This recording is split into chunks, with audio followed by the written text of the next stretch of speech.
Welcome back to Triple Threat Wrestling. We have a very special guest, Mr. Roosevelt Conyers, and I'm really excited to talk to him and interview him about his whole career in pro wrestling. So stick around. You don't want to miss this. This is Triple Threat Wrestling.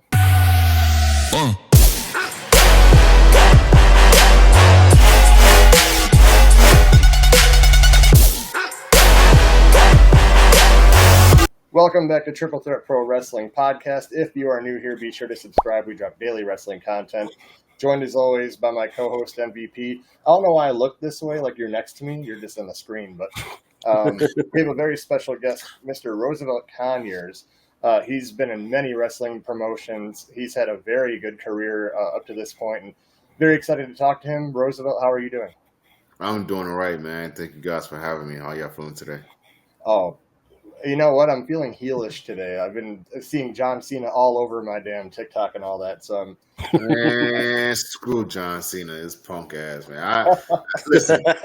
Listen. I've been dropping promos on him, trying to get a match against him, and the reason why I did that is because last summer on SummerSlam, he came out and he said, "Whoever wants some, come get some." And I took it as a challenge because I'm part of whoever. You know what I'm saying? So Yeah.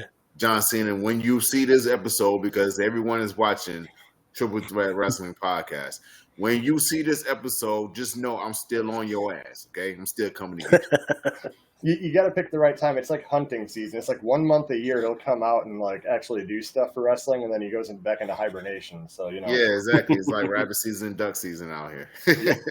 But yeah, no, really excited to get to talk to you. I've seen you a lot on my social media feed, and I reached out and feel really honored to have you on here. So welcome aboard. I appreciate it. Yeah, let's get started. It's like your career path, and you wanted to be a pro wrestler. Like, tell me about that. Like when you were growing up, like did you want to be a pro wrestler? Like what led you to where you are now? Yeah, man. I mean, I think it's everybody's story when they get started. Is everyone want to be a professional wrestler because they watched it as a kid, and I did watch it as a kid.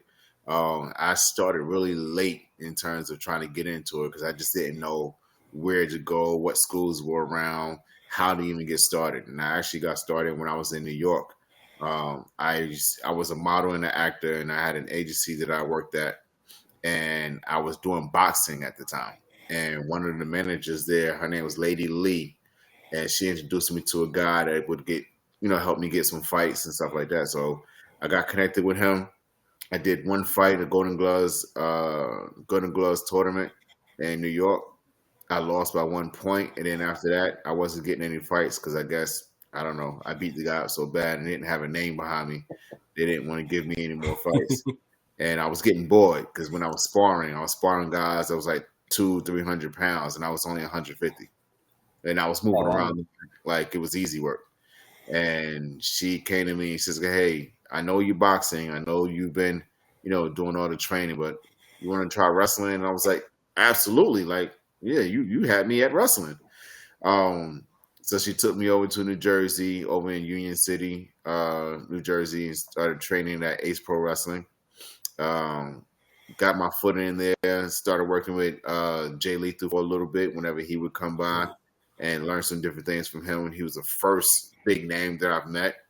And then when I left there, left and came back to North Carolina to be around my kids. And I started training with C.W. Anderson and then started flourishing from there, man. And I've been on WWE, I've been on AEW, I've been in Ring of Honor.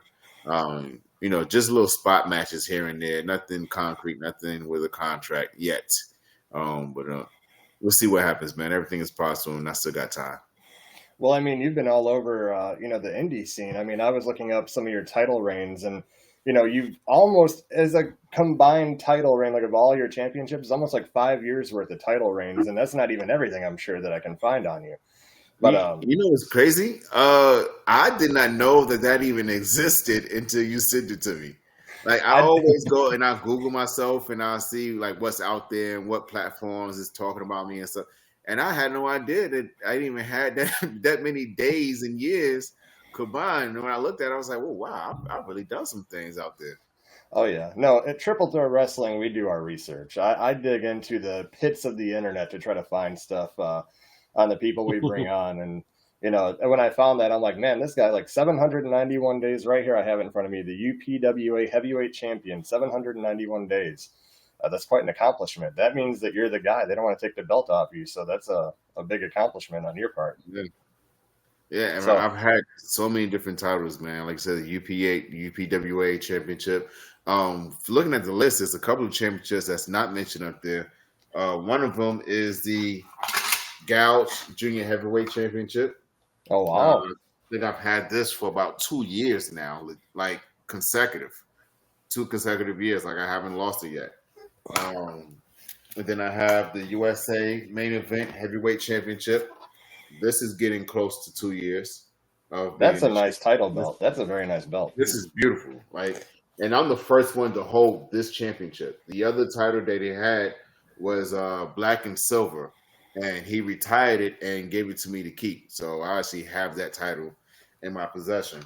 I've been New School Wrestling champion, New School Wrestling social media champion, RWC heavyweight champion, RWC No Limits champion, the SOAR heavyweight champion, the AIWF shoot fighting champion. Man, I've had so many titles. It's hard for me to keep up. That's why I appreciate guys like you that are going to do your research and you show me certain different things, because I'm like, oh wow, I did that. I had that many championships. Like even my son does it sometimes. He'll go, "Daddy, you remember when you wrestled this person when you had this championship?" I'm like, no. But I remember that. Okay, well, if you saw it, I believe it. Yeah. What's the most belts you've had at one time? I had let's see, I had these two, the AIWF, the Square Circle Championship, the SOAR Heavyweight Championship, and the NICW Heavyweight Championship. I had 6 at one time. Jeez, what's it like traveling with all of that? It is a headache, and let me tell you, I learned my lesson really quick. You know, when you're young in the business and you first get started and you win a championship, you're like, oh man, this is cool. I want to take it everywhere, right? And after a while, you win championship after championship, you're like, here's another belt, here's another title. I don't want to take this thing. I'm not taking it anywhere. Just last year, I had an opportunity to go to Germany for the very first time, and I had all 6 titles. And I said, you know what?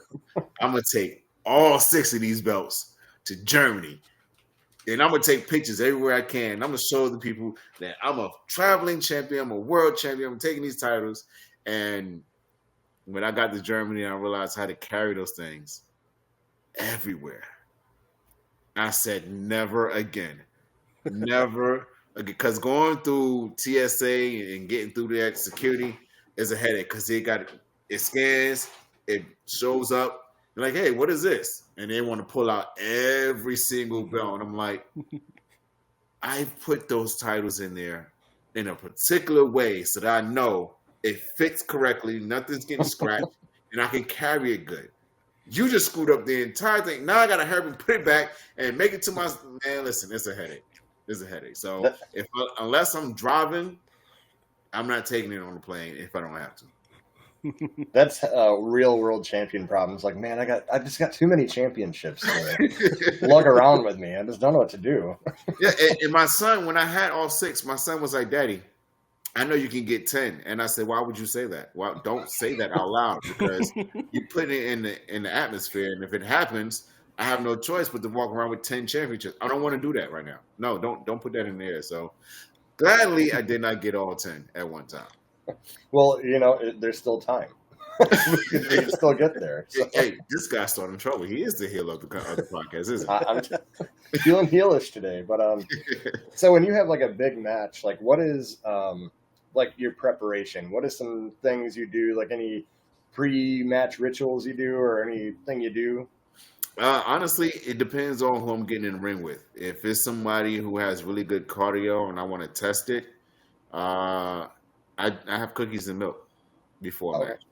Yeah, I have some cookies and milk, because the milk gives me like an extreme amount of energy, and it keeps me going. Like, so whenever I show up to shows, it's actually been a big thing now. Like when I come to a show and the guys know that they're getting ready to get in the ring with me, they'll come and ask me how much milk have I had that day. Oh. Because they're worried. They're like, man, hey, you had some milk today? I'm like, just a bowl of cereal. So, okay, what time did you have it? How are you feeling right now? where's your mindset at? How much energy do you have? Because they know that they're going to get blown up. They're going to get tired, and they're not going to be able to survive an entire 10, 15-minute match with me. So Right. it all depends on who I'm getting in the ring with. Yeah, for sure. What is one of your most memorable matches? Is there anyone that sticks out there? You're like, man, that was a great match I had. Oh man, it's been so many. I want to say like the one when I had with Billy Gunn. I wrestled him the year that Kofi Kingston was doing Coffee Mania, Okay. and he was getting ready to fight for the belt at WrestleMania. And I wrestled Billy Gunn the Thursday before that weekend, and he showed up to the arena, and this was in New Jersey, and we introduced ourselves, and he was like, "All right, man, what are we doing tonight?" And you know, what's the plan? And I said, well, whatever you want to do, I'm following you. Like whatever you say, I'm down for. This is my background. I'm available to do whatever you need. And he said, nah, you put the match together. I'll be back. And he walked away. And I stood there. It was like, did he really just walk away? Like he's not serious. He can't be serious. And he came back. He said, all right, what you got? And I put the entire match together. And he said, you sure? And I was like, yeah. And it was a baby match. He wasn't really sure because he was like, yo, baby matches don't always work. I said, don't worry about it. We're going to have this crowd split between the two of us. And he said, all right, if you say it's going to work, it's going to work. And we went out there and we blew the roof off the entire building. Like when I beat him, that crowd went crazy. And I was just like, it was a big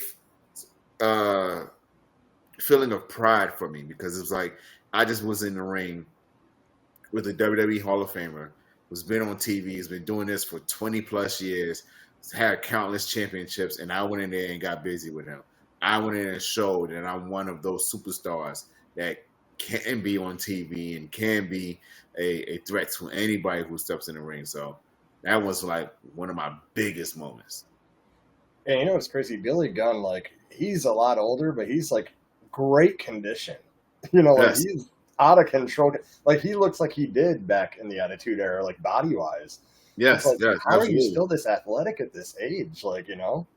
Yeah, and after we got done with the match, like I said, if I know I'm getting in the ring with somebody that has a high caliber cardio and abilities, I'll drink some milk. And then when we got to backstage, he walked up to me. He was like, "Hey, man, that was really, really good. Like I was really impressed." He's like, but why aren't you sweating?"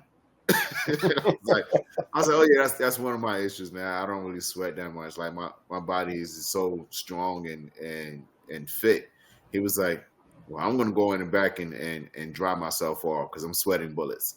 And he was like, great match, and I got a chance to hang out with him the entire weekend, man. Like he gave me his phone number, and whenever he was at a convention, he called me, hey man, come hang out, come meet some people and stuff like that. So he's a really cool dude.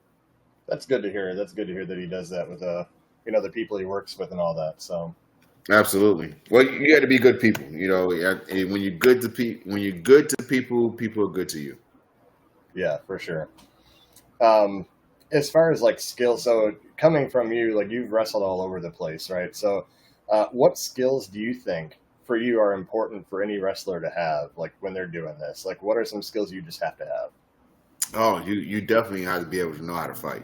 I think the biggest issue with professional wrestlers is a lot of them don't know how to fight. So when you see them and they say, I got lost in my match or I had a botch, it's because you don't know how to fight. There's no way you should be able to get lost in a match if you know, all right, either I'm going to punch you, kick you, grab you, or pin you. That's it. Yeah, and a lot of them have an issue of wanting to call everything in the back and perform out there. And my thing is, if you're doing it in the back and you're putting together a match for yourselves, you're not putting it together for the fans. Because you can go out there and have a 5-star match, to your opinion, but if the fans are sitting there just looking at you like, what are you doing? Then who did you really do it for? You know what I mean? So the main thing is having the ability to know how to fight, being coachable.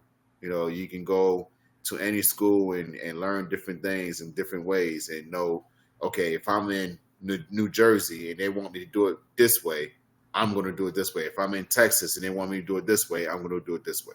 Not just, well, this is how I was trained and this is how I'm going to do it. No, it doesn't work in everywhere that you go. Different regions have different aspects of what professional wrestling looks like. And cardio, I'm a cardio machine, man.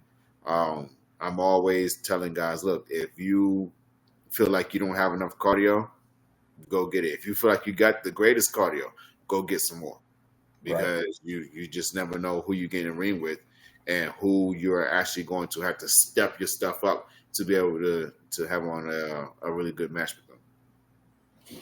Yeah, that's good to know.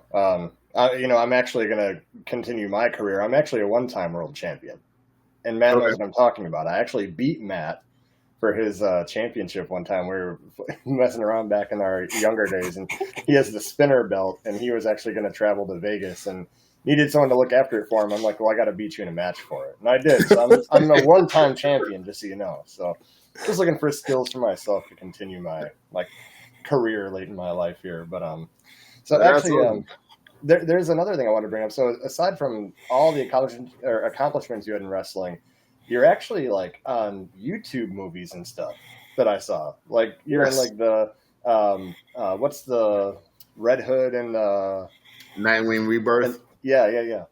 Yes. I was like, man, this guy, how does he have time to do everything? Like you're all over the place. And it's funny because my moniker used to be Mr. Everything. I used to be Mr. Everything Victor Andrews. And I changed it to my real name, and I'll tell you why in a second. But yeah, the acting, man, I've been doing it for years. I want to say, I started acting around 18, 19. And I just do like some background work. And now I've gotten to a point where people are contacting me wanting to do some films. And he's actually the guy who does the film. His name is Maverick. He's my trainee in professional wrestling. I got connected with him through another mutual friend. And man, we started doing like Mortal Kombat fan-made movies. We did Star Wars for a little bit. Like we were just doing some things, and now we've gotten to a point where we're doing a whole DC universe. And I played Bronze Tiger in this, so we got that done. Now we're working on Birds of Prey, and I had a small role in Nightwing Rebirth, but in Birds of Prey, I have a really big role. Like I'm the main villain. So I'm in there just beating people up. We've actually just filmed a scene a couple of weeks ago, and in the scene, I'm fighting this hero named Huntress, and I send my henchman in to go get her. And after a while, I was like taking too long. I was like, okay, either these dudes are in there lollygagging or they're dead. So I walk in and I see like a slew of bodies laid all over the floor, and she's just standing there and she just feels killing one of my guys. And we get into a fight scene, and I kick her away from me, and I literally pick up one of the guys off the ground and throw him at her. Wow.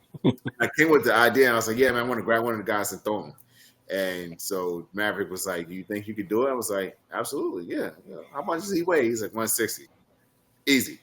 So and we got into the film, and we started shooting the scene, and I literally just grabbed the guy and threw him like that. And it was just amazing. I can't wait to see the finished product. We should be finished with this film around May, and then after I'm done with this film, I have another one where I'm going to play Lex Luthor for another. Okay.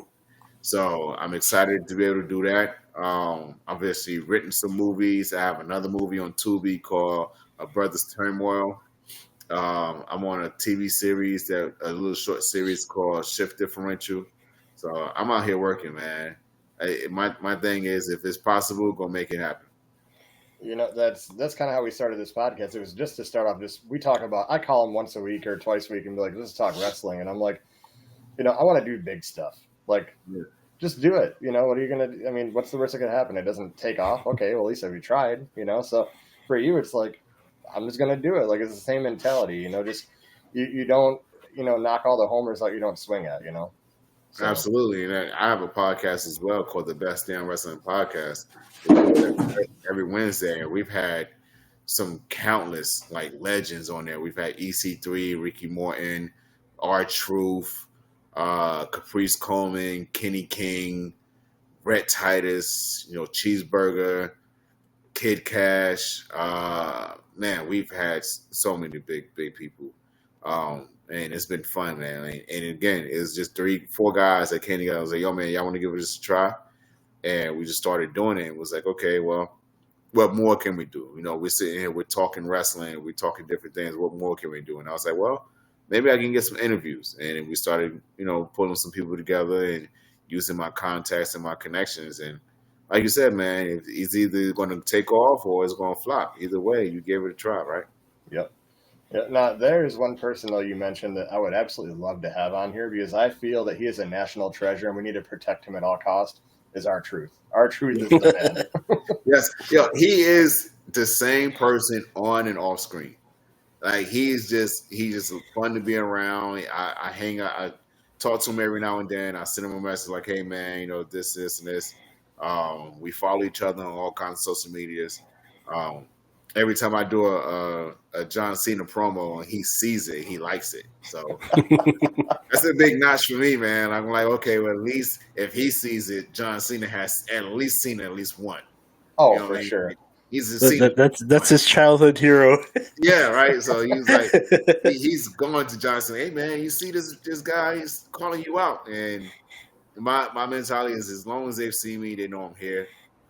If something comes from it, great. If something doesn't come from it, okay, whatever. But at least you know I'm here. Yeah, for sure. Yeah, and he's big on social media with, I watch him on TikTok, and you're right, he just seems like the same guy on and off. Yeah.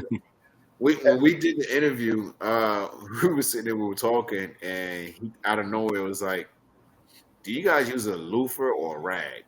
It's like, what? He's like, you take a shower, do you use a loofah or a rag? And I was like, well, I use a rag. And the guy that was with me, he said, well, I use a loofah. And we both looked at him strange.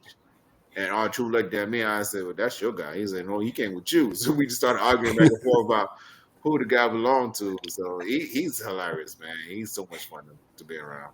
Yeah, the last thing from him, as I saw on social media, they put the John Cena beating up Cody, and he's like, let's not jump to conclusions. Maybe it's not. Yeah, he was like, it was AI generated, right? Yeah, that's AI. You can't trust the internet. Like, what?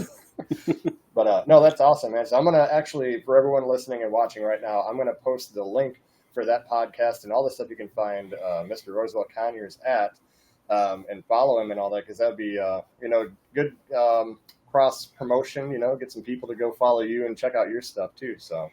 Absolutely, and then whenever this episode drops, I'll always talk about it on the podcast. So I definitely send some people you guys' way. All right, for sure. And I'm going to end it with one thing. So if you do get signed to like a major promotion, like who is the one person that like you have to in your career, like I want to have a match with this guy, and it's one of those. I'm gonna try it. If it don't work, it don't work. But I want to have a match with this guy. Oh man, it would. Besides John Cena, it would have to be Cesaro. Because if you watch matches with him, it looks like he has his cardio is like amazing. His strikes and everything is very believable. He's a good base for any type of high flying things, and he's someone that I think I could really test my abilities with. You know what I mean? Like I have a real Goku mentality. And I'm like, if I see somebody that's stronger than me, I want to fight them. If they're better than me, I want to fight them. I want to see how much I can do. I want to see if I can break my limits. And so far, I have not had an issue of breaking my limits. So he's one of those guys I want to get in the ring with. Gotcha. Yeah, that's a great pick. He's always been solid in the ring. He's just really fun to watch. Yes, absolutely. Yeah. So, I mean, we did want to talk a lot about your wrestling career. I do want to mention before you go, I got to thank you for your service. You served in the military as well. So, I mean, you've done everything. Yes, absolutely.